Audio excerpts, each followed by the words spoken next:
पवित्र रक्षाबंधनच्या मुहूर्तावरती आज मुंबईच्या ग्रँड रोड परिसरामध्ये देह व्यापार करणाऱ्या महिलांसोबत रक्षाबंधनाचा कार्यक्रम जो आहे तो काँग्रेस पक्षाकडून आयोजित करण्यात आलेला आहे। काँग्रेसचे महाराष्ट्र प्रदेशाध्यक्ष हर्षवर्धन सकपाळजींनी देखील या महिलांकडून राखी बांधून घेतलेली आहे। आपण त्यांच्याकडून जाणून घेऊया। सर, काय सांगाल, आज एक आगळा वेगळा कार्यक्रम मुंबईमध्ये पार पडतोय, आपण देखील देह व्यापार करणाऱ्या महिलांकडून राखी बांधून घेतलेली आहे, काय पहिली प्रतिक्रिया?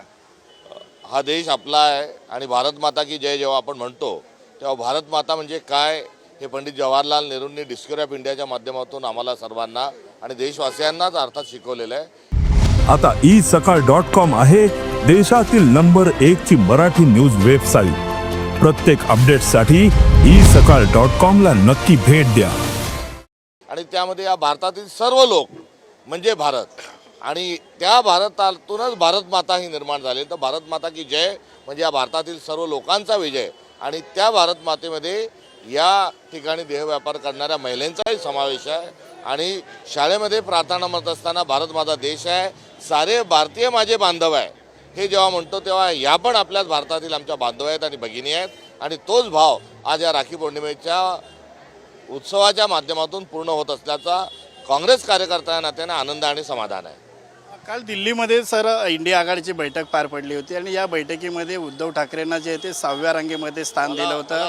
मला असं वाटतं की हा राखी पौर्णिमेचा कार्यक्रम आहे आणि आज एवढ्या चांगल्या कार्यक्रमामध्ये या कार्यक्रमाच्या त्रिज्येमध्ये आपण बोलू, बाकी हा गैरमुद्दा आहे। आता शिवसेनेजवळ भाजपजवळ अर्थात शिंदे सेनेजवळ कुठले मुद्दे नसल्यामुळे अशा अत्यंत चुकीच्या मुद्द्यामध्ये फारच खालच्या पातळीवर चर्चा घडून येत आहे, त्याबद्दल बोलणं हे उचित राहणार नाही आणि विरोधकांनी देखील सभ्य राजकारणाची सुरुवात करावी त्यांच्याकडून असणारी राखी पौर्णिमेच्या निमित्तानं अपेक्षा आहे। काँग्रेस नेते राहुल गांधींनी देखील एक पत्रकार परिषद घेऊन निवडणूक काळामध्ये जे निवडणूक आयोगाने जो मोठा घोटाळा केला होता त्याच्या संदर्भात काही पुरावे दिले होते, मात्र यावरती निवडणूक आयोगाकडून स्पष्टीकरण न येता जे थेट देवेंद्र फडणवीस स्पष्टीकरण, याकडे कसं पाहतात?